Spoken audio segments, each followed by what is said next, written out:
Hello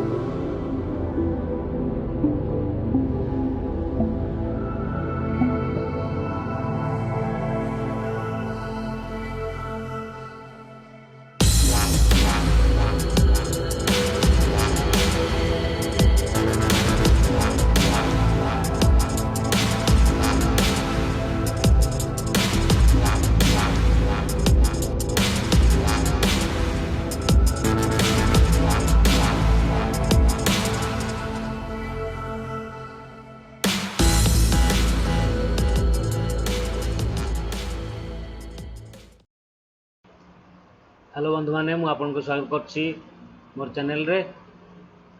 तो आज हीराकुदर जलस्तर वृद्धि पाउथिबारु प्रमुख नदीर जलस्तर दृष्टि रखी हजार हजार लोक असहाय होइथिबारु बन्या परिस्थिति नियंत्रण रही बोली राज्य जल संपद विभाग इंजीनियर कहते।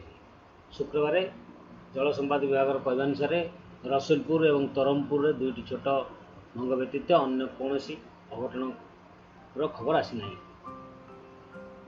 जल ह्रास पाए मते एगुड़ाकर मरामती कार्य आरंभ कर मुंडेली में समुदाय जलस्तर 7 लाख क्यूसेक तले अच्छी कौन बड़ विपद ना बोली जल संपद विभाग कही।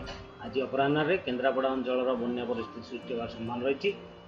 अपस्ट्रीम और डाउनस्ट्रीम अंचल वर्षा हो न परिस्थिति ठीक अच्छी जल संपद विभाग अनुसार हीराकुद डैम 4 लाख अधिक क्यूसेक प्रवाहित होती यार स्तर बर्तमान 615.5 फुट रही।